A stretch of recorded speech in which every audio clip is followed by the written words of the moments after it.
Hi, welcome to Chapter 7. Today we'll be talking about memory. And what's a little bit fun about this chapter, I think, for students is that by learning about memory, students are also able to kind of develop some meta memory skills. And they're able to kind of learn about how they're kind of best supposed to study because we're learning about kind of some of the best memory practices. So it might have been nice to have some of this knowledge maybe for first two quizzes, but I didn't structure the textbook the way I did. So another important note, if you can't tell, there's a change in location. I'm now in Pennsylvania instead of Florida. I actually did film a first version of this lecture when I was in Florida, but I didn't feel like I didn't explain some things well enough, so now I'm doing it again. And I'm having a similar problem that I had in Florida, where I'm not sure if there is a location with lighting that isn't annoying and won't kind of blast into the screen. So hopefully the blinding whiteness of me being in front of this kind of bay window here won't be too distracting for you guys, because this is most likely where I'll be for the next several lectures. So I'm sorry about that, but from what I can tell by staring at myself as I film this, it's not necessarily too bad. And maybe you guys don't even look at me when you listen to these, you just look at the slides, which works too. Anyways, let's get started. What are our learning objectives for today? First, we're defining memory, we love to define our concepts. Then we're discussing the paradox of memory. The paradox is that it's both impressive, but it's also reconstructive. It's a reconstructive process that's prone to error. Then we'll identify the three systems of memory, and within the three systems, we'll talk about the different types of memory. Then we'll identify the different processes of memory, and there's three of these too. And the processes are how memory is stored. Then we will describe the neural basis of memory. So defining memory. Memory is simply the retention of information over time. And time can be like really short too, and we'll get into what I mean by like super short amounts of time also count as memory. Sorry if you hear my dog clucking around her little toesies. So what is the paradox of memory? The paradox of memory is that the same memory mechanisms that serve us well in most circumstances, in the majority of circumstances, can also cause us problems in others. So when memory serves us well, it's incredibly accurate and long-lasting, right? Our earliest memories are from when we're like 3 or 4, and we can remember a huge quantity of our life. Can you even conceive of how many data points you actually remember kind of within your memory? And a lot of those are very accurate, right?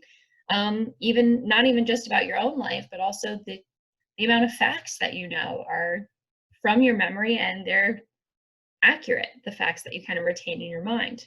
And again, they're long lasting. They last from the time that we are, from the time we're 3 or 4. Additionally, some people have exceptional memories, and this is just kind of fun. I won't pause the video and have us watch this right now, but here's a woman who has one of those kind of crazy specific and accurate and large memories. So if you want to kind of watch that video, you can, but it's not required. However, memories do fail. Memory is malleable and prone to error. So although it's astonishingly accurate, given again that like giant quantity of data points that we have to retain, we modify our memories, we reconstruct our memories, and we can be very wrong about things that feel real and factual to us. We're very prone to error when it comes to our memory. And as I just kind of mentioned, the reason we're prone to error is because memory is reconstructive. We actively reconstruct our memories using cues and information available to us, and we don't kind of passively reproduce our memories. When we are remembering something, it's not that we're downloading information kind of from our subconscious to our consciousness. Instead, we are kind of working with the memory, and every time we return to the memory and remember it, we are modifying it with the kind of experiences we've had since having that memory. I'm trying to like use the physics in space to kind of give you like a timeline here. But every time we return to a memory, we are modifying it and kind of putting then another lens on it that includes our more recent experiences, the emotions we're feeling at the time, our mental state at the time, all of those things. So we're constantly kind of reconstructing our memories. An example here would be, let's give like an interpersonal relationship example. So say you have a friend and you go to the movies together and you have a great time. Later on in life, you and this friend might have a falling out. And, you know, maybe it was mutual, maybe you both didn't like each other and somebody did something to make somebody else angry. And now you've decided this person's a horrible person and I don't know why I was ever friends with them. And then when you're looking back on the memories and the times you shared together, you might modify aspects of even those happy times that you shared. So maybe you remember an instance at the, you know, maybe you remember a look they gave you or a phrase they said at that like positive, in that positive memory that didn't actually exist. Maybe it was from a different time that you kind of implanted in that positive memory. Or you're reframing the memory to be more negative and adding information and adding cues within that memory to change it to be more negative than it once was. And thus, because you are in a different emotional state than the original emotional state of the memory, when you return to it, you might end up kind of influencing it and changing aspects of that initial memory. And this doesn't always happen, right? We aren't always implanting false memories into, you know, into the past, but we are constantly, every time we review it, we are reconstructing it. And that might be, you know, that reconstruction may be more accurate or less accurate, kind of depending. So there are three systems of memory. We have sensory memory, short-term memory, long-term memory.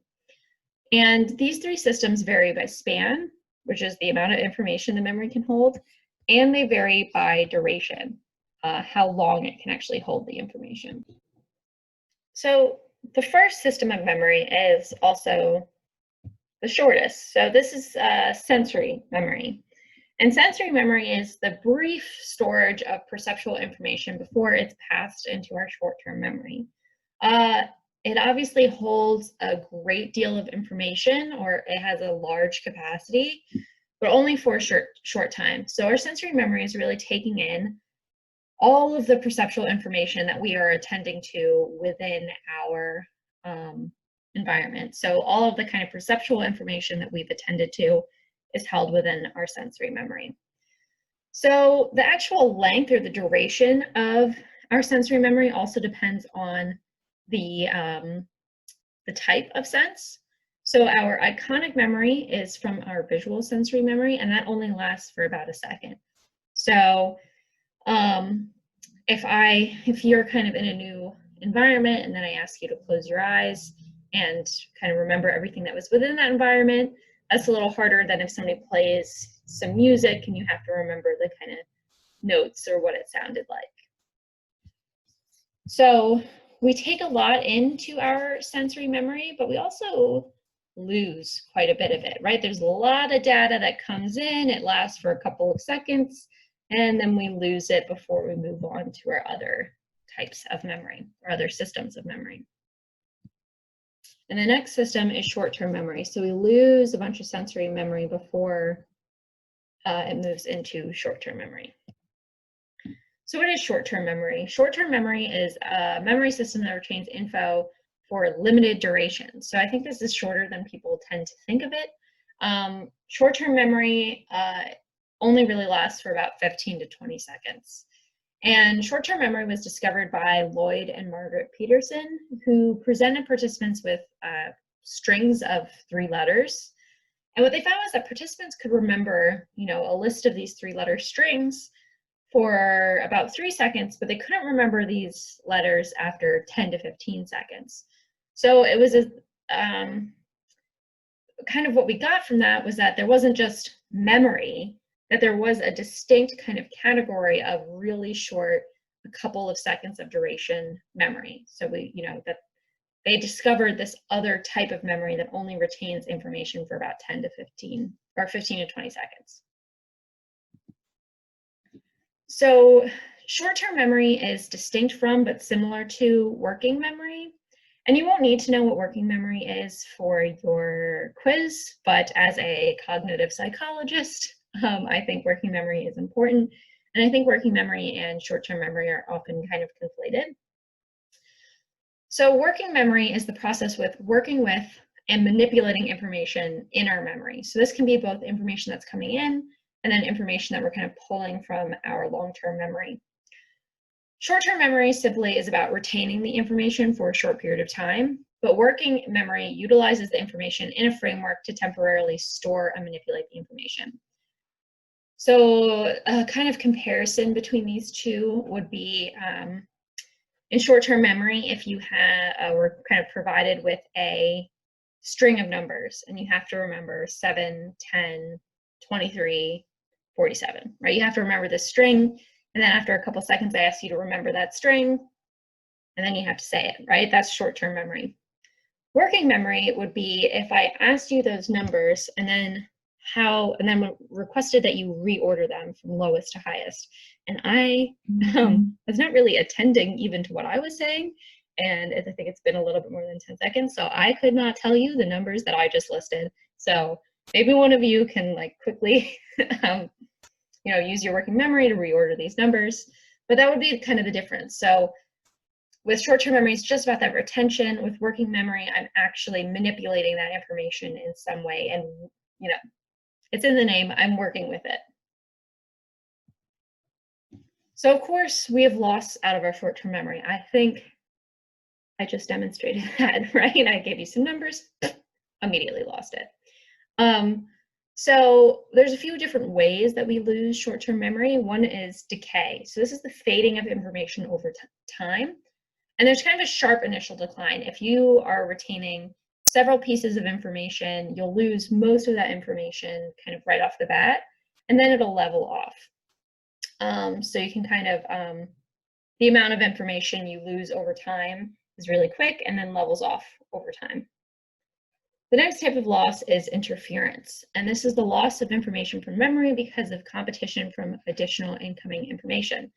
So when I just forgot those numbers, was it because simply time had passed and a couple of seconds had gone by, or was it because I'm now working with other information? I'm now trying to talk about stuff and things, and I'm now working with additional information, and that kind of interfered with my memory of the numbers that I gave you.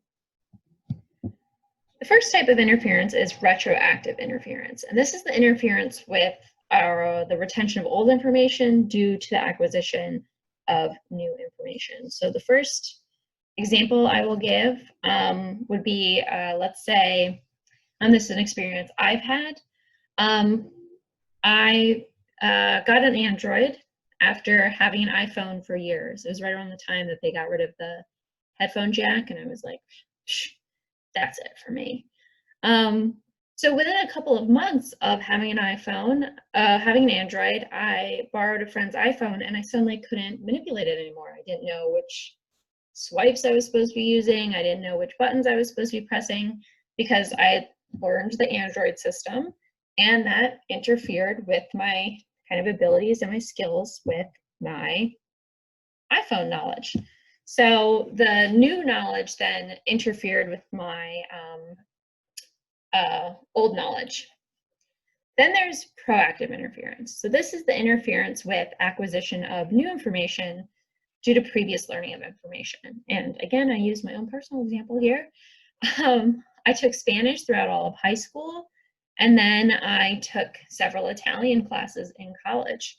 And Spanish interfered with my Italian knowledge a lot. It was hard to learn a new language when there was interference from the old language that I knew with this new language. One note here is that both of these examples are types of interference with long-term memory. So of course there's examples with short-term memory. So if you are learning a string of numbers, the newer strings of numbers that you're learning might interfere with the old ones, within a couple of seconds, and that would be retroactive interference. But I thought for conceptualizing the actual definitions of these, those kind of long-term memory examples would be more helpful, maybe more personable. I don't know how many of you are asked to memorize numbers constantly. According to the textbook and all the examples I'm going to give in the next couple of slides, it's often that we're asked to remember numbers. And it's important to note here that the similarity of the actual stimuli increase the likelihood that we will experience interference. So if I suddenly started using a calculator, that wouldn't interfere with my ability to use my Android, right? The stimuli are just different enough. Even though they might share some similar salient physical cues, they are different enough that they won't actually interfere with one another. Additionally, learning Chinese, Spanish might not have interfered with my Chinese knowledge because the grammar and phoneme structures are so different. And if I was trying to learn math, right, let's say I'd never learned math and all of a sudden I was like, college is the time to start.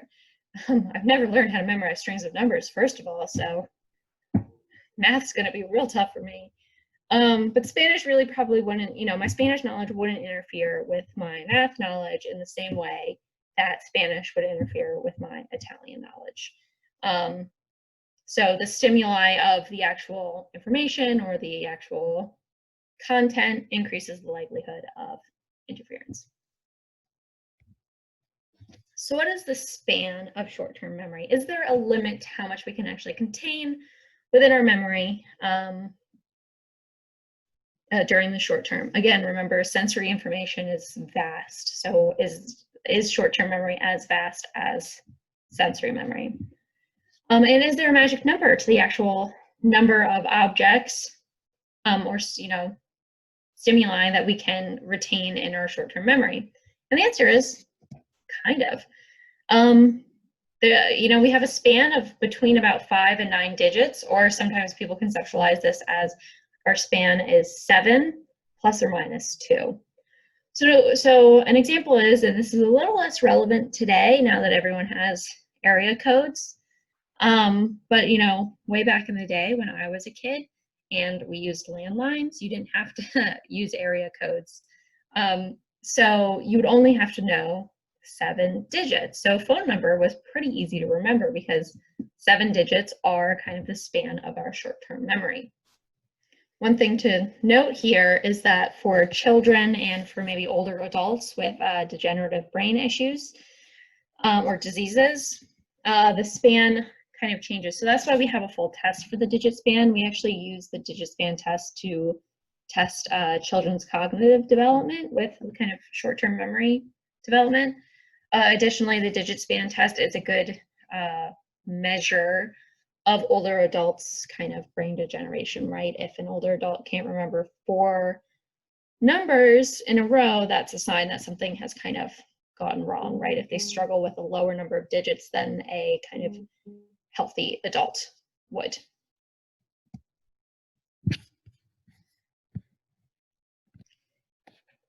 So retaining 5 to 9 objects within our memory, our short-term memory, is not that much. What about when we need to actually increase our short-term capacity? The first example is chunking. So organizing information into meaningful groupings helps us with kind of increasing the amount of actual kind of objects or information that we can retain within our short-term memory. So for example, with a phone number, right now that we have to remember 10 whole numbers, we can organize it into meaningful information. So we have the area code, and then we break it down into 3 and 4, and suddenly now it feels like we are remembering 3 pieces of information. 2 and 2 is one piece, 867 is another piece, and 5309 is another piece. So that kind of helps us actually remember because we're breaking it into groups instead of just trying to retain the information.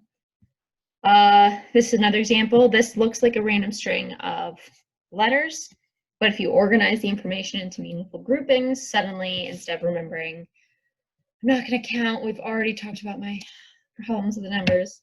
Now all of a sudden, now that we've broken it down and reorganized it to be meaningful, suddenly we only have to remember 1, 2, 3, 4, 5 objects instead of, I can actually do the math very easily, 15. There's 3 letters in each group.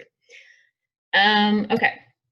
The next way to improve short-term memory is rehearsal. So this is when we repeat information to extend the duration. So not just the capacity, the duration as well.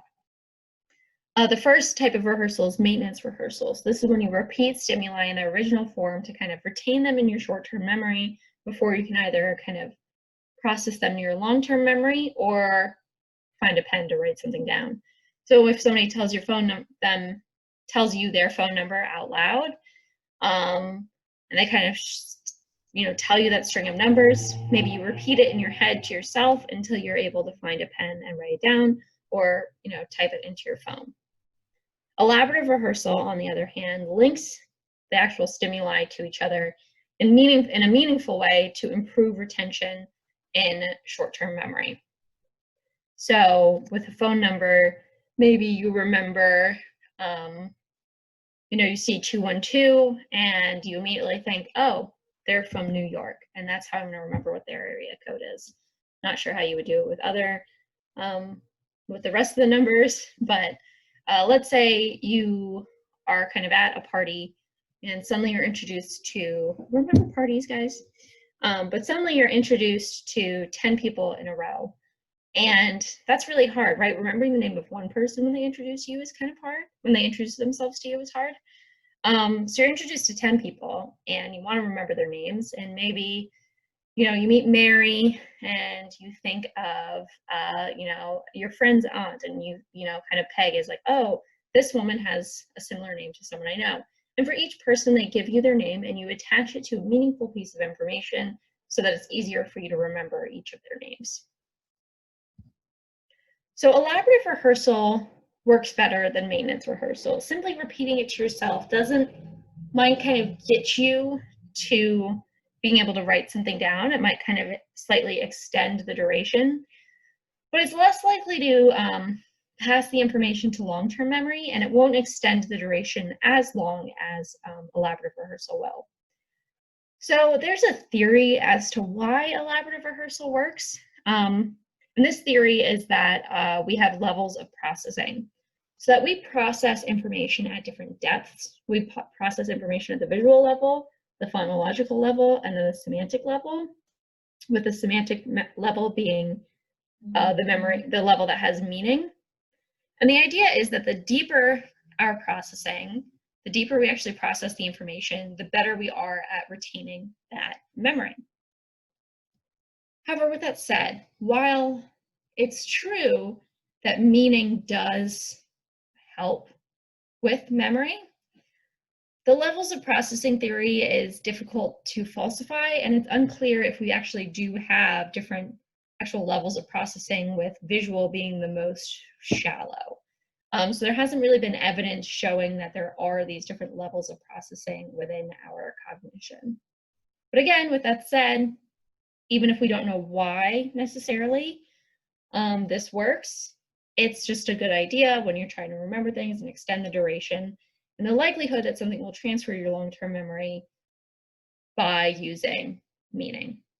So to return to our diagram, we do lose our short-term memory, right? We do lose a lot of what's retained in those couple of seconds. But then we also send some information to long-term memory. And if we rehearse short-term memory, right, if we're kind of extending the time that we are working with that information, and by rehearsing it, we can then send more of that to long-term memory and less of it will be lost. So now let's discuss long-term memory. Long-term memory is relatively enduring. Now it's also just can be memory that's longer than short-term, so it can be something like a few minutes or a few hours or a few days can be counted as long-term memory. But also long-term memory can last for years. Again, we've already talked about the fact that you have memories from the time you were 3 or 4, which for a lot of you is, over 15 years, right? Or about 15 years for a lot of you. So that's a long time to retain information. Now, there's a few differences between long-term and short-term memory, kind of beyond just that endurance. So the first is range of time. So although we do have decline in information over time, over a long-term memory, right? You don't remember things from the time you were 10 quite as well as you do things from about a month ago, and in 10 years, you won't remember times from the time you were 18 as you do, from the time that you're 26, right? However, some information does seem to become frozen or placed into permastore.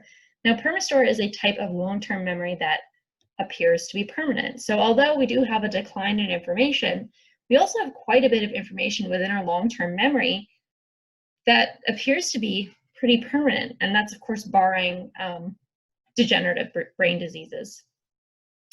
Long-term memory also has vast capacity, and we aren't really sure what the actual boundaries of long-term memory are, because there's just so much data that we are actually able to retain within that long-term memory.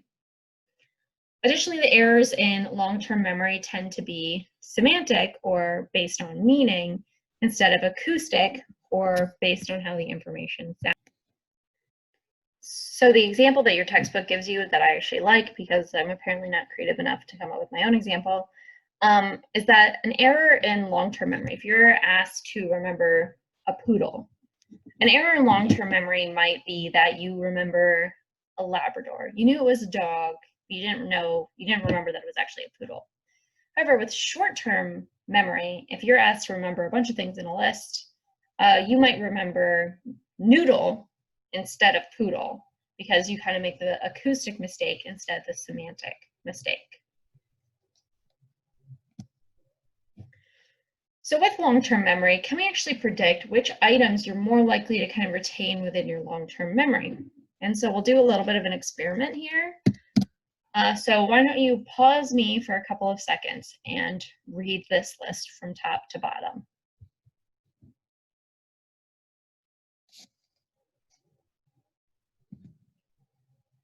So there's some items on the list that if I ask you to recount them now, and don't look at the bottom half of the screen that I didn't do a good animation on. If I ask you to remember items on the list, there's certain items that you'll remember more easily than others. And this is because of two effects. The first is the primacy effect. So this is the tendency to remember words at the beginning of a list exceptionally well. So sour and honey are probably the words that most of you were able to retain. And then there's the recency effect. So this is the tendency to remember words at the end of the list especially well. So these are words like taste and tart were easier for you to remember than the others. Although I have to say, I also wonder if maybe the semantic meaning of chocolate helped here, and that maybe chocolate, taste, and tart all kind of go together and are easier to remember than the other ones. Maybe I just like chocolate tarts, so those intuitively go together for me. So there's actually kind of a curve where it, and this will help you understand kind of these effects and the actual statistics of these effects. So primacy effect seems to be the strongest here. It seems to be the most easy for people to remember, that the earlier words in the list are obviously easier than the words in the middle. And even though it upticks at the end, it's those first words that people remember the best, maybe because you're kind of rehearsing it even as you're reading the other words on the list. I'm not exactly sure about the actual mechanisms of this effect, but yeah, that's kind of how it works. So long-term memory has lots of subtypes. In long-term memory, we have explicit memories, and these can be broken down into semantic and episodic memories. And we also have implicit memories, which can be broken down into procedural, priming, conditioning, and habituation. So explicit memory, these are memories we recall intentionally and for which we have conscious awareness. So these are memories that we are explicitly aware of, that we know that we have. The first type of explicit memory is semantic memory. So this is just our knowledge of facts about the world. So, your knowledge, your science knowledge, the factual information you know. The example I put here, it would be semantic knowledge to know who is on Mount Rushmore. It is also semantic knowledge to know that Mount Rushmore was on Native American land and we didn't really actually have permission to carve it. So that's also a type of semantic knowledge.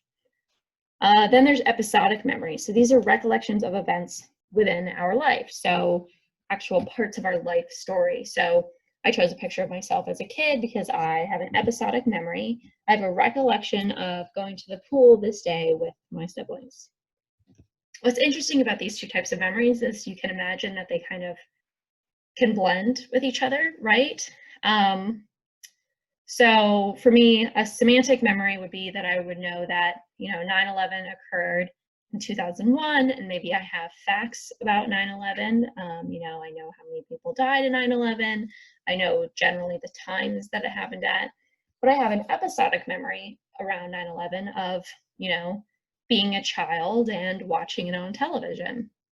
And for you guys, right, you're going to have semantic memories from this class. You'll remember information and content, but then you also have an episodic memory where hopefully maybe, years from now, you'll say, oh yes, I remember learning about memory and I totally know how memory works. And I learned it during a global pandemic, and I had to watch all of these lecture videos while sitting in my bedroom or outside on my porch instead of in a classroom like I had intended. So you'll kind of end up having an episodic memory about the semantic knowledge that you gained. So these can kind of blend together as well. The next type of long-term memory is implicit memory. So these are memories that we don't deliberately remember or reflect on consciously. So this includes some of those learning mechanisms that we learned about in the last lecture. So conditioning and habituation. So when you are habituated to something, right, once you kind of get used to new stimuli or potentially get more annoyed by new stimuli, that is a type of memory, right? You are remembering that stimuli and how to respond to it. Same with conditioning. It is a type of memory to develop a conditioned response.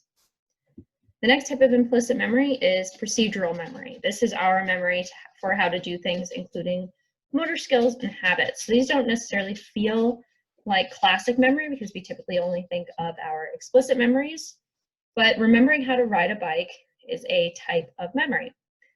Similar to, walking is a procedural memory, knowing how to write is a procedural memory. This is, again, just all of our motor skills. Then there's priming. Priming is a type of memory that involves our ability to identify a stimulus more easily or more quickly after we've encountered similar stimuli. So we are primed, our memory is primed to identify stimuli. So I'll give you two examples of that. So here is a word and there's a letter to fill in. We are primed with these images of a towel and a shower and shampoo. We are primed with these images to think of the word soap. So these involved our memory so that we could fill in the information for new stimuli. Then we have the same kind of fill in the blank word, and instead we are bombarded with images of food, orange juice, butter, bread, etc. If we are bombarded by images of food, the letter we fill in is a U, or soup. So by being primed, again, we are accessing those implicit memories to help us then identify and take in new information more efficiently. So now we'll go over the review of the three systems of memory. With sensory memory, our capacity includes a large span. So this is all of, the information from our environment. With short-term memory, the capacity is much smaller, so this is about 5 to 9 items that we can increase with certain strategies. Then there's long-term memory, which seems to be virtually unlimited. We do not know yet the boundaries of long-term memory. It does not seem that when you take in new information that that information will push something else out, right? That doesn't seem to be occurring with long-term memory. So it doesn't seem as though we actually have limits on our long-term memory, or at least we haven't discovered them yet. For sensory memory, our duration is really short, right? It lasts, it differs in how long it lasts depending on the sensory information. So 1 second for visual, 5 to 10 for auditory. With short-term memory, it's about 5 to 20 seconds at most. And long-term memory, you know, can be anything from a few minutes to a few hours. But the actual extent of our long-term memory goes from anywhere from, you know, decades to permanent storage, right, to permastore. And then just some kind of helpful additional information. We can kind of conceive of sensory memory as how we've taken in raw data from the environment. Short-term memory is information we're actively attending to at the moment, while long-term memory includes all of our facts, experiences, and skills. So here's another diagram, because as you guys know, I think representing ideas as many ways as possible is only helpful for students. So we have the raw data from the environment that kind of comes into our sensory memory. We then lose some of that memory, and then what we don't lose gets passed into our short-term memory. And this is where the actual construction of our memory begins. So from our short-term memory, we can either lose that information, or that information is moved to then our long-term memory.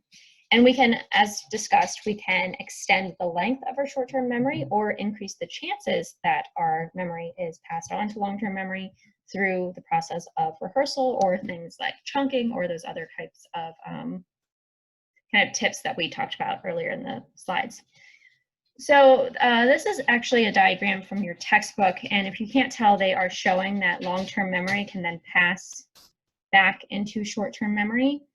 That's because your textbook does conceptualize working memory as a type of short-term memory. As a cognitive psychologist, I don't necessarily, but you know, there's still research to be done on that topic. But you can, for the purposes of this class, you can also conceptualize working memory as a type of short-term memory, and thus when we're pulling it out of long-term memory to work with it in short-term memory, it's kind of this back and forth. So now let's discuss the actual processes of memory. And it's important here, I know that there's 3 of the systems and there's 3 of the processes, but it is important to distinguish between the 2. We can conceptualize the 3 systems of memory as the what of memory, the different types of memory, and the processes are how information passes into long-term memory and how it gets back out when we actually need it. So the 3 processes are encoding, that's the getting the information into our memory banks.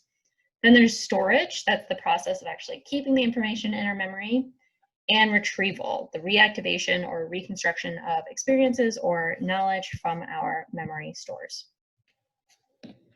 The first process we'll discuss is encoding, and to kind of repeat myself a little bit, encoding is the process of actually getting the information into our memory banks.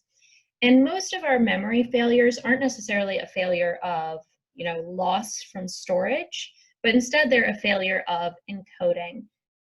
Info that we don't actually encode within our long-term memory is lost. If we don't put it in our memory storage, we don't kind of keep it within our memory, right? That's a little intuitive.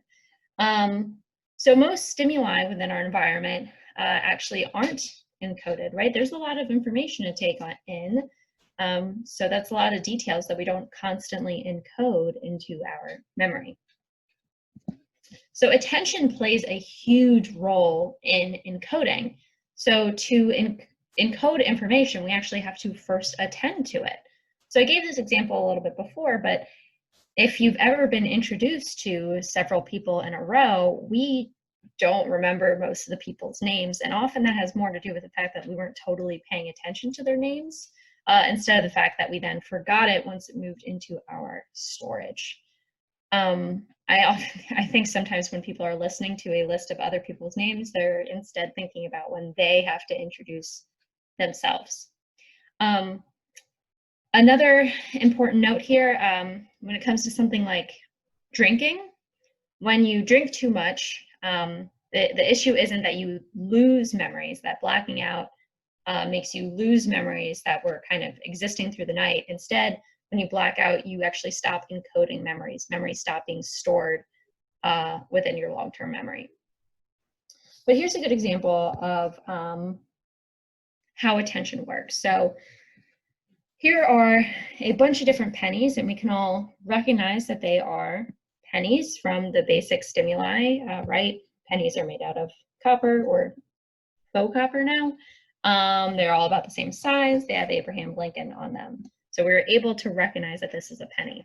However, we can't tell which penny is the correct one because there are other aspects of the stimuli of a penny, of the features of a penny that we never actually attend to unless you are potentially a coin collector.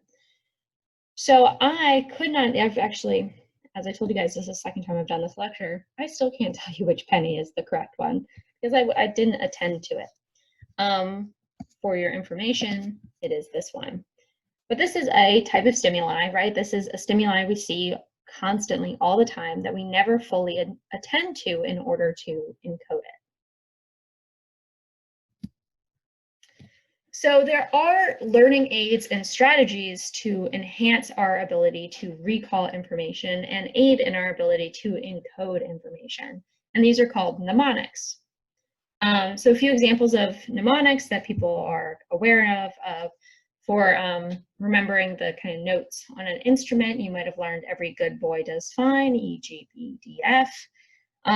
For colors, to remember all of the colors, it's easy to say Roy G. Biv to remember them. But these are just different types of mnemonics that you've probably learned over the years. Or we kind of sing along to Mississippi. We say M-I-S-S-I-S-S, I-P-P-I. So kind of putting it to that beat helps us remember that, the spelling of Mississippi. Actually don't know if I can spell Mississippi without doing the little rhythm. So there's several different actual methods to mnemonics. There's several different types of mnemonic methods. The first is the peg word method. So this is when you rhyme the thing you have to remember with an associated word. So I did this in chapter 3 when I told you that how I remember what the function of the hippocampus is I remember that a hippo always remembers where camp is, thus the hippocampus has something to do with memory. There's also the method of loci, which is something that you may or may not be familiar with. This is a little bit kind of entered into like popular media psychology for a period of time. This is when you use familiar locations and imagine the concepts that you're learning about within the location. So let's say I ask you to remember the parts of the brain.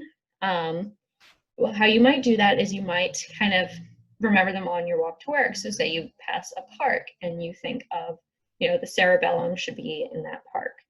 And then you walk and you see a fountain and you think, okay, the pond should be in the fountain. And that's how you kind of remember, is that then when you're trying to remember all of the different parts of the brain, you imagine yourself walking to work and you look over and you see the park, and thus you also see the cerebellum. That's the idea of the method of loci. It's kind of an organizational structure to remember the concepts.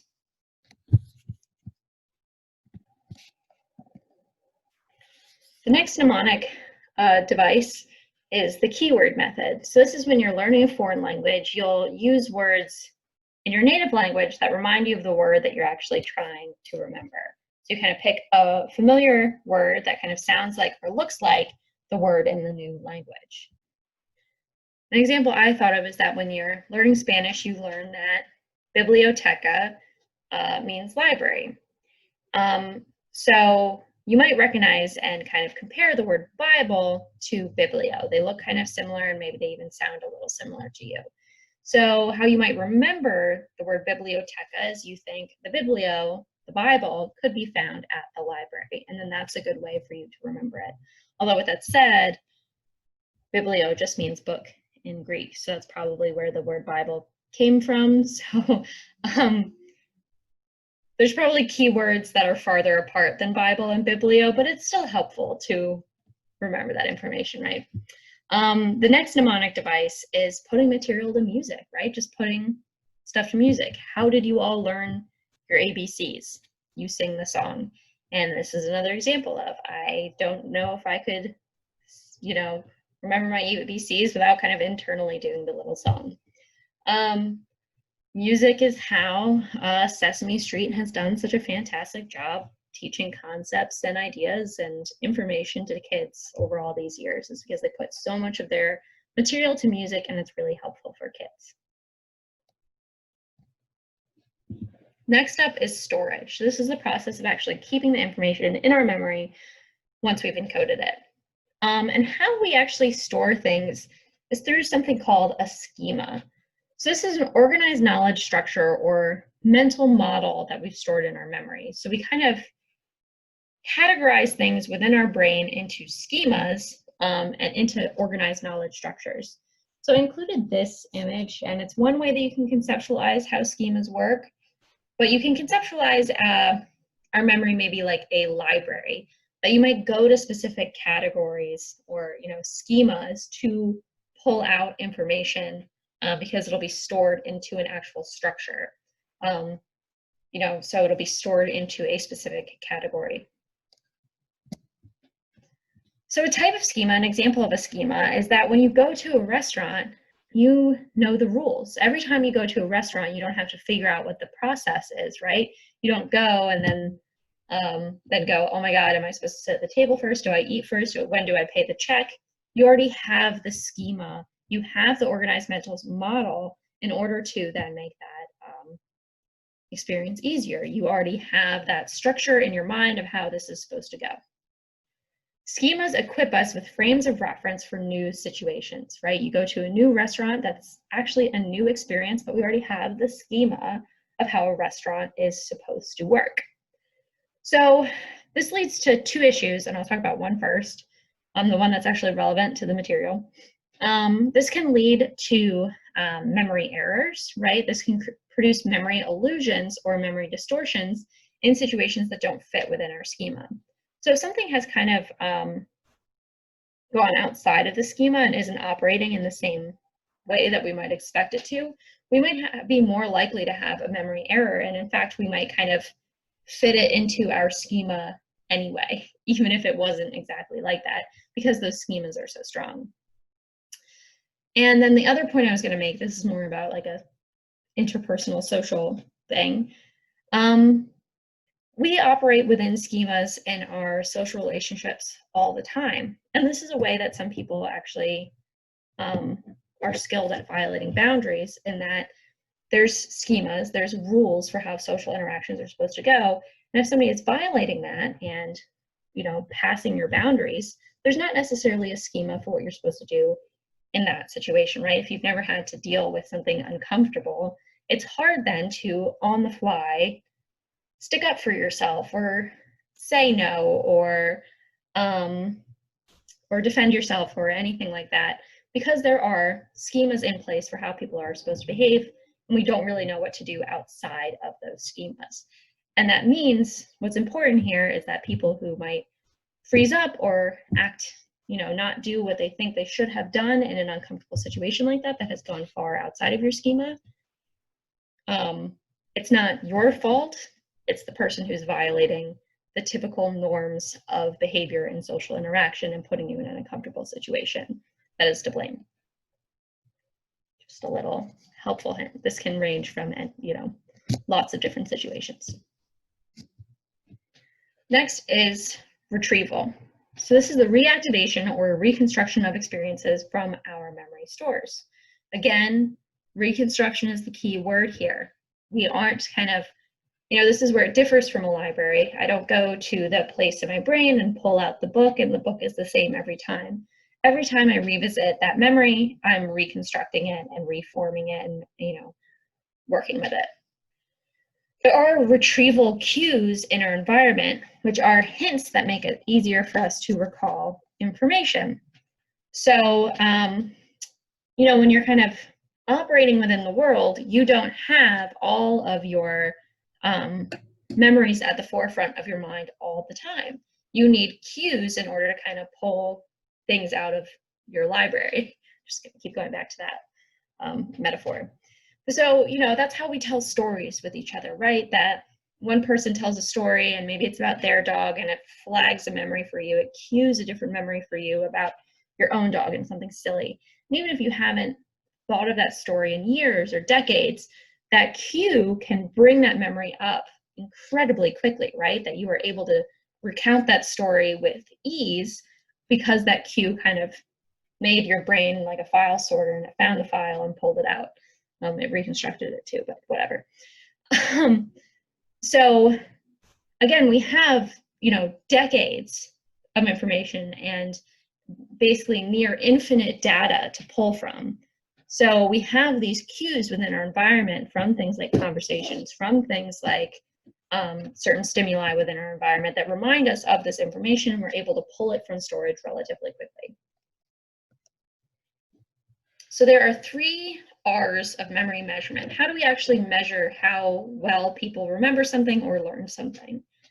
They are recall, recognition, and relearning. So recall is when you're generating previously remembered information. So you're just kind of generating information on the fly without additional information necessarily.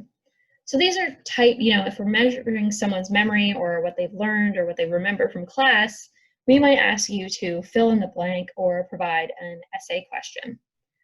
So this would be, if I was asking you to recall something, I would ask, who is the 15th US president? And then you'd have to kind of rack your brain and recall that information. Comparatively, recognition is when we select previously remembered information from an array of options. So the example of this is something like multiple choice. If I ask you a question and you know what the answer is, but you're having trouble recalling it, you're actually often able to recognize the information, even if you're not able to generate it spontaneously yourself, you're still able to recognize what's correct. So if we return to this, who was the 15th president question, you see George Washington, Bill Clinton, Jeb Bush, and Buchanan, you have a pretty good idea that it's James Buchanan. Although I think this has a little bit less to do with the recognition and more to do with the fact that we know it's not George Washington, Bill Clinton's too recent, Jeb Bush was never president, thus, there's an elimination thing going on here than recognition. But for your exams and your quizzes in this class, you'll use recognition a lot because they're multiple choice. The next type of memory measurement is something called relearning. So if we actually want to understand how well people learned or remembered a concept, this is a really sensitive memory measurement because it allows us to assess memory using a relative amount. So relearning is when you're reacquiring knowledge that you'd previously learned, but largely forgotten over time. So relearning, how you're actually measuring how people's memory is we study how quickly the information was relearned. So for this course, you'll have to take quizzes, and let's say that 6 months from now, you have to re-watch this lecture and retake a quiz on this lecture. You would be kind of faster at learning this information again now that you've kind of seen it twice. So, and you'd probably also perform better on that quiz because of the fact that you've now learned the information twice and you've relearned it. So you're building upon the memory you already have, even if it feels as though you've largely forgotten it. This is part of the reason why it's better to use distributed versus mass practice or studying over time instead of cramming. So it's best to spread our learning or our practices over long intervals rather than packing it in all at once, because this gives us more of an opportunity to relearn the information. So this is, my best advice to you for when you're studying is to not cram. Or if you do, and you've totally procrastinated, now you're forced to cram, it's to do so with the knowledge that it's a poor strategy. You aren't learning nearly as well as you would have been if you were kind of doing a distributed practice over time. Additionally, this is important information, I think, for students your age. Sleep is important with memory. So we talked about that in the consciousness chapter. Get a good night of sleep. It's better to kind of go to bed at midnight and wake up at 7 without having used those hours to study than it is to study through the whole night, because sleep is important for you to actually kind of store the memories you've learned over the days. And then we'll talk about a phenomenon called encoding specificity. So this is when we remember something better when the conditions under which we retrieve the information are similar to the conditions under which we encoded it. There's two different types of encoding specificity. The first is context-dependent learning. This is when there's superior retrieval of memories, when the external context of the original memories matches the retrieval context. So, if we were doing this in person, we would be taking our quizzes in the same classroom each day, each time there was a quiz. And that would be helpful because you would be taking the quiz in the same classroom that you learn the information. But for a lot of students who take things like midterms and finals, the midterm and the final are in locations that are totally different than the classroom they learn the information. And that's harder for students to remember. The context is different, and it's harder in part because there's not the same sorts of retrieval cues. So when you're taking your quizzes for this class, it's recommended that you are taking them in the same place, whether that's your bedroom, your dining room, outside, wherever you want to take them. Just make sure that you're kind of taking them within the same context, because that will only be helpful to you, in the same context that you're watching my videos in. Next is state-dependent learning. This is when we have superior retrieval of memories when the organism is in the same physiological or psychological state that they were during encoding. So for the same psychological state, it's easier to remember something in the same emotional state. So if you're happy, it's easier to remember memories that you encoded while happy. Similarly, if you are sad, it's easier to remember your memories that you encoded when you were sad. There's also the suggestion that this also might have something to do with sobriety, right? That people who are drunk, who get drunk when they're learning information, might do better on a quiz or a test, if they drink for that too. That being in that same physiological state is also important, even if that physiological state maybe was, not ideal for learning, as it would have been in a normal situation. So I don't recommend trying this though, because I don't recommend even learning things under the influence, and B, I think there's been a few studies showing that state-dependent learning is good, but in general, being drunk while taking a test or a quiz is probably not going to work out for you. So again, we'll kind of distinguish between the systems and processes. There are 3 systems that include sensory, short-term, and long-term. And there's 3 processes of encoding, storage, and retrieval. And most of these kind of happen within long-term. Right? We encode information from the short-term into our long-term, and then we store and retrieve from our long-term. So now we'll talk about the actual neural bases of memory storage. And we can ask whether or not there's actually a physical trace of memories in our brain. So when you learn something new or you have a new memory, is there an actual kind of location or place where we can see that specific memory, or maybe a collection of specific memories? And the answer is probably not. We have yet to find any evidence of engrams. So it's likely that these are non-existent, and our memories are more likely an assembly of neurons within our brain other than kind of physical representations of individual memories. So how does memory storage actually work when we kind of consider the neuroscience side of things and we consider those neural connections? This is through a process called long-term potentiation. And long-term potentiation is the gradual strengthening of connections among neurons from repetitive stimulation.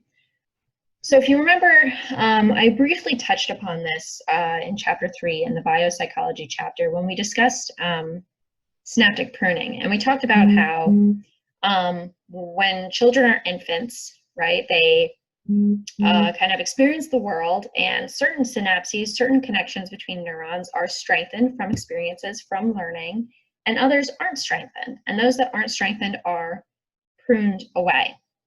Now, long-term potentiation then continues throughout all of adulthood. Synaptic pruning, a little bit less so, and synaptogenesis, the formation of new connections, also doesn't increase at the same, we don't have the same rate of that as we do in infancy, but that strengthening among connections does continue throughout life, and it continues whenever we learn something. When we learn new information and we learn it through repetitive stimulation and continuing to kind of study something, we strengthen the connection among the neurons in that neural pathway that's kind of responsible for that knowledge or that memory. And this is a YouTube video that I recommend that just gives another explanation of long-term potentiation that you'll probably find helpful. So what you'll need to know for your quiz 2 is the role of glutamate within long-term potentiation. So if you remember from chapter 3, we discussed glutamate as a neurotransmitter, and we talked about how glutamate is involved in memory. And how it specifically is involved in memory is glutamate is released into the synaptic cleft and then is picked up on the postsynaptic neuron by NMDA and AMPA receptors on that postsynaptic neuron. And you won't need to know NMDA and AMPA, but you will need to know glutamate. And what happens is, as a neuron is stimulated repetitively, as you have experiences and as you learn things, we are stimulating our neurons in a repetitive fashion. And long-term potentiation, this kind of repetitive stimulation, will increase the release of glutamate from the presynaptic neuron into the synaptic cleft, so more glutamate is released each time. And then your NMDA and your AMPA pick those up on the postsynaptic neuron, and then that strengthens that connection, right? You have more of a neurotransmitter, you have a greater release to be picked up, and then that continues on kind of down the line with those neural connections. And this, of course, results in enhanced learning, enhanced memory. So how they actually discovered the kind of role of glutamate here was that they put genes for creating extra receptors for NMDA into a mouse, which meant that, again, that postsynaptic neuron is then going to pick up more glutamate than it would have without as many NMDA receptors. And this ended up creating a super smart mouse, right? This mouse could learn like other mice wouldn't be able to. And it's because it had more of an, it had these stronger connections between neurons. Now we'll discuss where memory is stored. So we just kind of discussed a little bit of the functioning of memory storage and of learning, but is there, there are actual locations within the brain for memory. And memory is stored in different places depending on the type of memory. And the evidence we've had for those specific areas and those different types has been found in individuals with severe amnesia. It's important here to note that there's retrograde amnesia, which is the loss of memories from our past, and anterograde amnesia, which is the inability to encode new memories from our experience. So Henry Malaysian, or patient HM, was really, he kind of fundamentally changed the science of memory. And he was only known as patient HM for decades. We only really learned who he was relatively recently. But HM was interesting because he had severe seizures, and the way to help him was to remove his hippocampus. And what we found was that when we removed his hippocampus, he lost the ability to form new memories, new kind of explicit memories. But interestingly, he could form new implicit memories. And this is where we got that evidence that there is a distinction between explicit and implicit memories. So what they found is that if you taught him a new skill, right? Let's say you taught him how to draw something, or let's say fold origami. He would not remember folding the origami. He would not remember ever having been taught origami. If you asked him to tell you the process of folding origami, he would not know. But the actual process of doing it, he, after each time he kind of folded origami, he would be able to do it quicker and quicker and quicker before, eventually he can do it without even thinking about it, even though he is not explicitly aware of the fact that he has learned how to do origami. I don't remember the actual task they asked him to do. Origami was the only one that I could think of in the moment, but I don't think they ever had patient HM fold origami. Not that that's important for you to know for the quiz, but don't want to be putting fake news out there. So patient HM kind of taught us that the hippocampus stores explicit memories. And then patient WS taught us that the hippocampus specifically stores factual memories. And how we kind of learned this was that patient WS, after experiencing damage to his hippocampus, he would experience fear after a fearful experience, but not actually remember facts about the experience. So let's say they exposed him to a bear, right? That would be probably unethical for science to put a bear in a room with a man, but let's say that's what they did.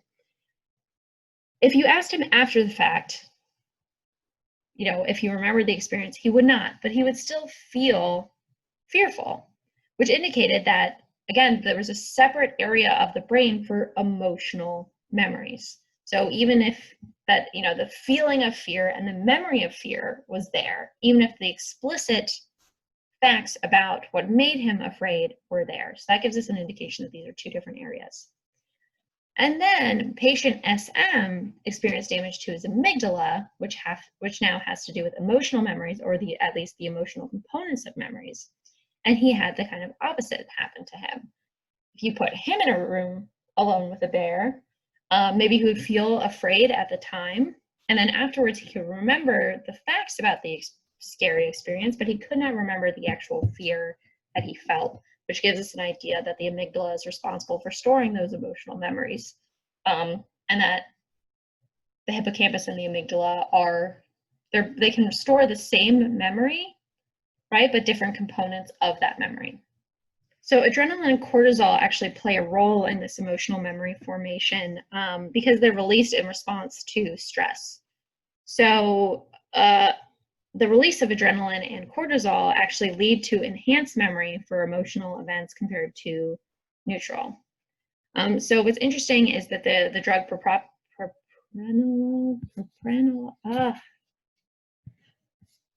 take two. So adrenaline and cortisol play a role in the formation of emotional memories. Adrenaline and cortisol, again, are released in response to stress, and they lead to enhanced memory for emotional events, whereas the release of adrenaline and cortisol wouldn't necessarily lead to enhanced memories in neutral events. And also, we don't necessarily have the same types of memories that we would in a neutral event compared to an emotional event. So the drug propranolol blocks the effects of adrenaline, and this is kind of how we discovered that blocking the effects of adrenaline actually will also block the effects of memory enhancement during emotional events. So to answer the question of where is memory stored, the real kind of answer is that there are widespread storage areas. So we have sensory memories stored near our brain areas that created those events. So we have areas for auditory memories, olfactory, visual pieces of memory. And it just really seems that memories are located in circuits throughout the brain. And it's not dependent on one neuron, and it's also not dependent on one area. And it's also not dependent on the whole brain. It's a circuit which kind of ends up creating these memories. This is part of the reason why long-term memory has such a large capacity, right? If we imagine memory being in a location, it seems as though memory might eventually fill up, but we can continue making connections and novel connections and different paths within the brain in order to create more and more memories and have this really large, expensive storage space for memory. So of course, memory can also deteriorate. not just through things like brain injury. There are some memory problems and loss in old age, and having some memory problems and loss in old age is natural. A little bit of memory issue, some memory issues are normal, but older adults are also significantly more likely to get dementia, which is the overall term that describes a group of symptoms associated with a kind of large decline of memory or other thinking skills. Alzheimer's is the most famous form of dementia, and it accounts for about 60 to 70% of cases of dementia. So for this slide, I've included 2 photos of my grandmother who had Alzheimer's. So what is the actual biology of Alzheimer's? We aren't totally certain yet, right? We're still investigating the actual functional biology of Alzheimer's, but generally what we can tell is that there is a loss of synapses and death of cells within the hippocampus and cerebral cortex due to plaques and also something called neurofibrillary tangles. So there's actual tangles within the brain. People with Alzheimer's experience both memory and language losses. As of now, we don't really have a cure for Alzheimer's, but what we do know is that there's certain lifestyles that are associated with lower rates of Alzheimer's. That includes, higher activity, more exercise, more cognitive activity, having a higher education, greater intellectual activity. They all lead to lower Alzheimer's disease rates. Things like bilingualism also seems to lower Alzheimer's disease rates, although it's unclear exactly why that's happening. There's a lot of different ideas, including that bilingualism may be more cognitively challenging, so people are constantly cognitively challenging themselves by switching between 2 languages. It's also important to note here that I think this is probably less of a concern for your generation, but there are all those memory apps out there that are designed to test and exercise your cognition. Most of them are total bunk. So they aren't actually testing or enhancing your cognitive skills and then thus delaying your likelihood of getting Alzheimer's. Instead, greater intellectual activity includes things like, continuing to have a job, continuing to work, continuing to intellectually challenge yourself, continuing to read, and also having active lifestyles of having consistent relationships and positive social relationships. So the little brain games don't work as well as people who sell them want to tell you that they do. So how does memory function over time apart from, degeneration and old age? Children's memories become increasingly sophisticated as they age.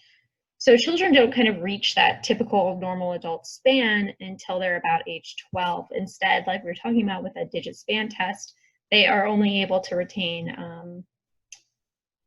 depending on their age, much less than 7 plus or minus 2. They also increase in their conceptual understanding, speed of processing, and retrieval of memory. Children also develop meta-memory skills. So this is the knowledge about our own memory abilities and their limitations. So, we've learned a lot about memory today. So there will be things like knowing that you can use a mnemonic device is a meta-memory skill and helps children develop study strategies.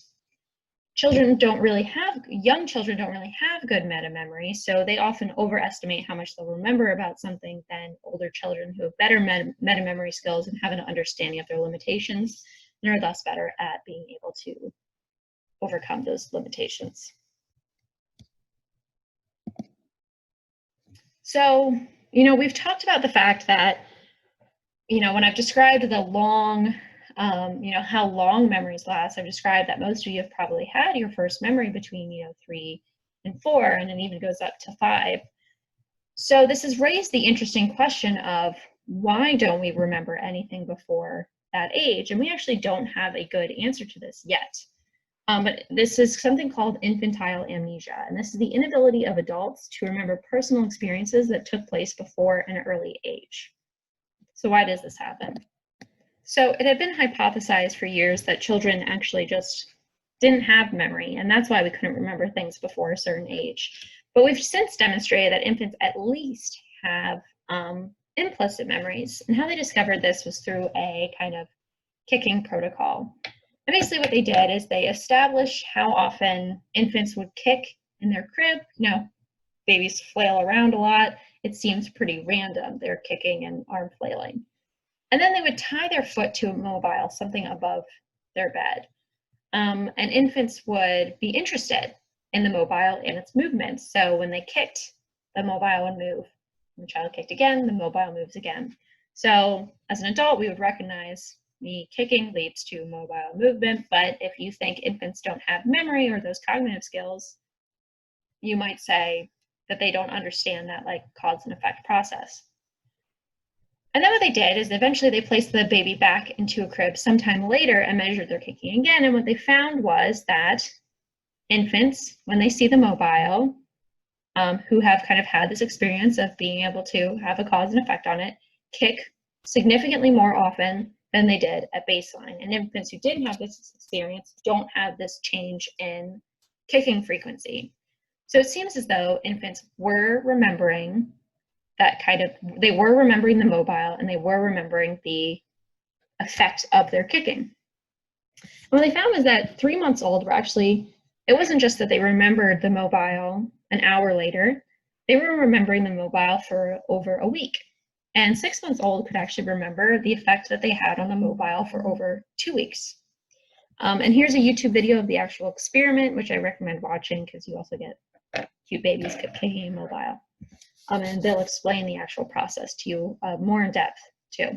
So this demonstrated, okay, infants do have at least some memory. So we haven't really answered the question then of why don't we remember that period? So there's a few suggestions or a few theories as to why this happens. The first is that maybe the hippocampus isn't fully developed at that time, and thus we're not necessarily storing memories within the hippocampus, right? That would explain maybe why we're able to remember things implicitly, but we're not able to remember things explicitly because our hippocampus isn't fully developed. Additionally, there's theories that you need to have a sense of self in order to have memory. You need to have a consistent sense of self across time.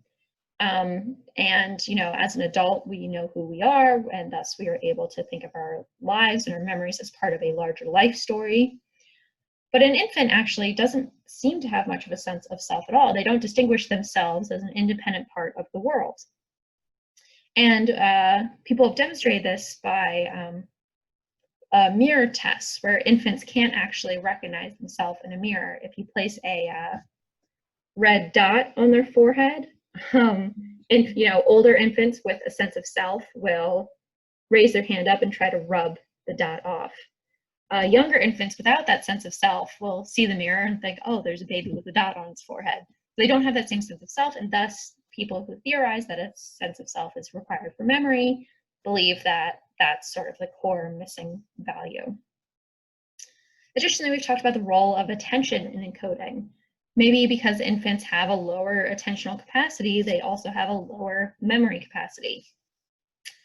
Another theory is that you know, schemas are a big part of memory storage, but infants might, over time, revise their early schemas and thus lose a lot of their memories. So an infant, you know, a young 3 to 6 month old infant sees a four-legged animal, and it's a four-legged animal, and all four-legged animals fall into this category, you know, schema.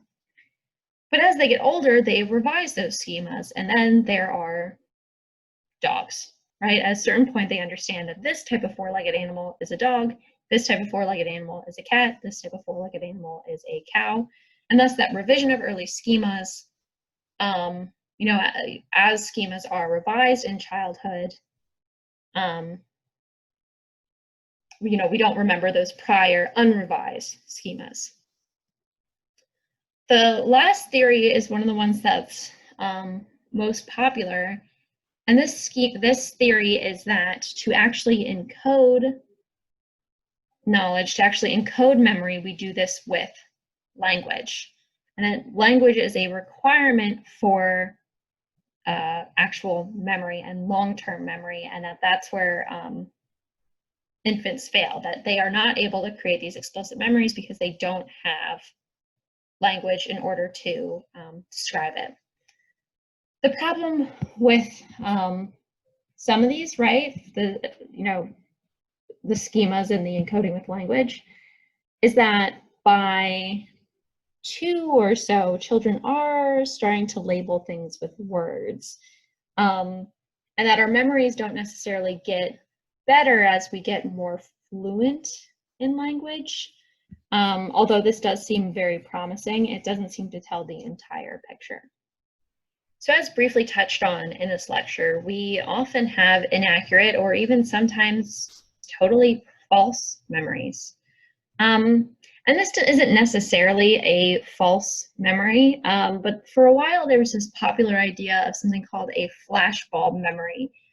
So this was an emotional memory of a flashbulb moment in time in the news that's extremely vivid and detailed.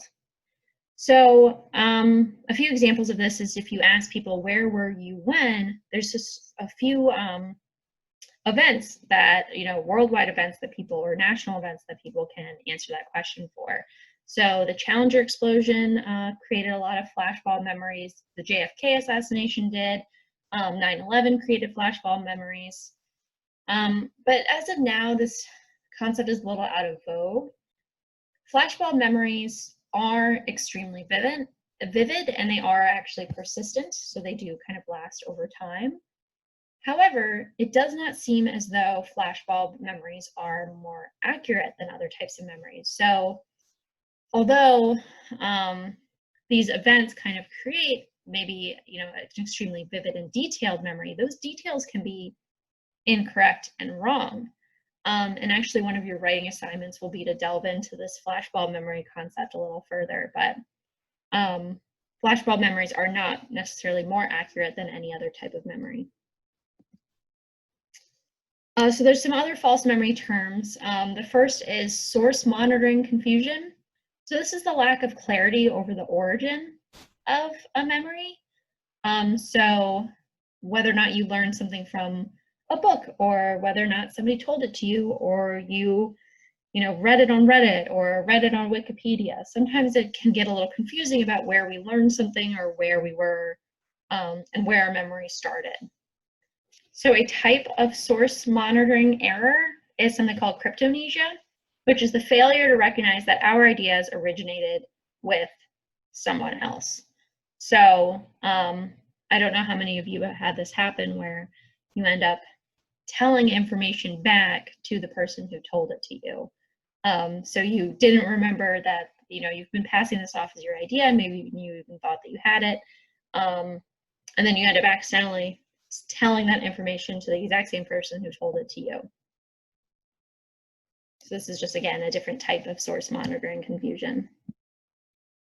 False memories can actually be implanted, and they can be implanted in a few different ways. One technique is something called the suggestive memory technique, which is just a procedure that encourages people to recall memories that may or may not have actually taken place. Then another technique or another effect is something called the misinformation effect. So this is the creation of fictitious memories by providing misleading information about an event after it takes place. So this was discovered by researchers who found that if you showed two groups the same video of a car crash, and for one group after the video, they read a description of the crash that said, car A bumped in a car B. And the second group read a description that said something like, car A slammed in a car B, or car A crashed in a car B. The second group would then overestimate the speed of the crash. They would overestimate the destruction of the crash, because the words used, the misinformation effect that was used, influenced their ability to remember how the crash actually happened.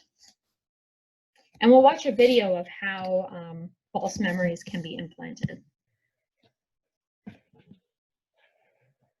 Can you go so far as to suggest an entire memory of something that never happened? Chris is the subject of a false memory experiment. The Loftus researchers had several of his family members record in a journal some real events shared by the family. A false event being lost in a shopping mall at the age of 5, was added to the journal, which Chris read and ultimately remembered as real. I remember getting lost and I was crying, and I remember that day I was so scared I thought I'd never see my family again. I knew I was in real trouble. I remember the stores, baby, I sure remember the stores. An older man approached me. He was tall, and I don't know his age, but he was older. He had a flannel shirt on. I remember the flannel shirt. And I remember my mom told me never to do that again. And Well, in terms of Chris's memory, there was no man, there was no flannel shirt, there was no mother who said, don't ever do this again. Using deception in psychological research is a controversial but sometimes unavoidable practice. When the Loftus research team informed Chris that they had implanted a false memory, they followed a debriefing procedure designed to minimize any distress that participating in the study might have caused. So for the participants in these studies, they really believe fully in their memories, and they feel as though they are real, but of course they were implanted by the researchers. Now that we've talked about false memories and how easy it is to implant false memories and how easy it is to have inaccurate memories, it's important to discuss the real-world consequences of these inaccuracies in the form of eyewitness testimony, which plays a large role in our criminal justice system. Unfortunately, the confidence an eyewitness has in their testimony has an incredibly weak correlation with the actual accuracy of a testimony. So somebody may feel as though very strongly that they saw the person they thought they saw, and they can be completely wrong. And people are more out there, the accuracy of their testimony depends on a few factors, including whether or not, they're more likely to be wrong if the eyewitness has talked to other witnesses. They're more likely to kind of have misinformation and have their perspective be skewed. If the observed situation is stressful and emotional and scary, so in threatening situations, or if there's a weapon involved, often when there's a weapon like a knife or a gun, eyewitnesses can focus on those emotional details of the kind of scary object and ignore all the other details that are present in the situation.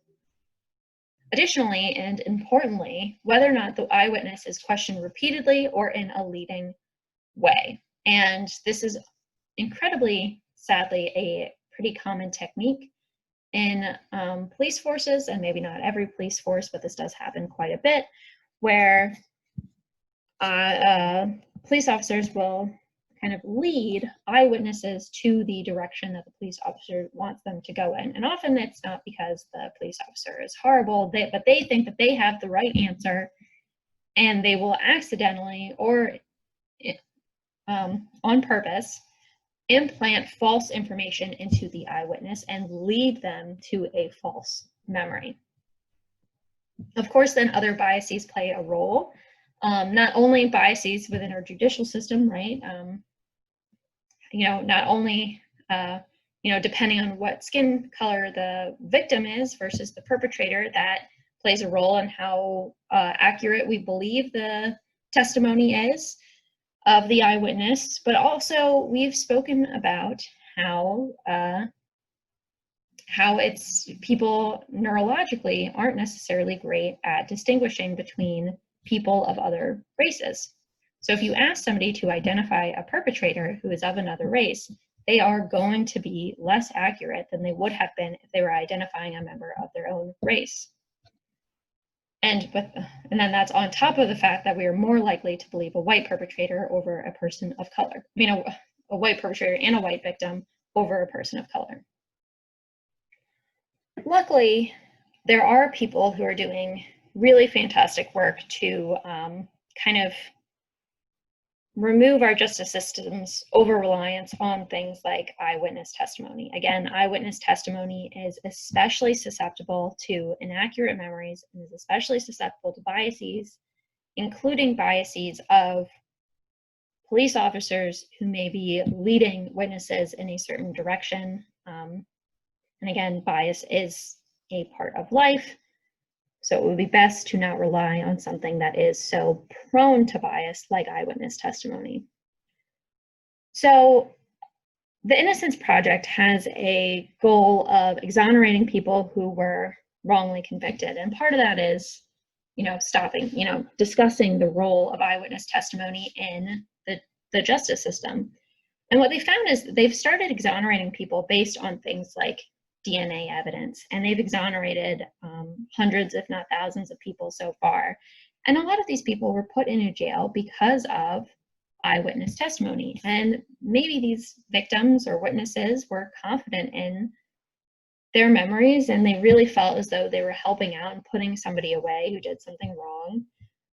But it seems as though that DNA evidence is now exonerating a lot of people because they were put in a jail based on something that is highly inaccurate. So that's just important information for you to know, that and to kind of take with you, that when you are hearing about a case, or if you ever have to serve on a jury yourself, right, that's a good American right we have, is we get to serve on juries, that you now know that eyewitness testimony is not great and shouldn't be the core piece of evidence in a trial. So what are our conclusions for today? Again, we defined memory. We learned about the 3 systems of memory and then the different types of memory. Additionally, we described the 3 processes of memory, and we discussed how these are different from the systems of memory. We learned where memory is stored. We discussed the biology of memory and what memory deterioration looks like. We also discussed long-term potentiation, how memory actually occurs, the actual function of the biology of memory. Then we described memory in childhood, and finally we discussed false memories and why they're so dangerous. So thank you for listening. I look forward to seeing you in the next video.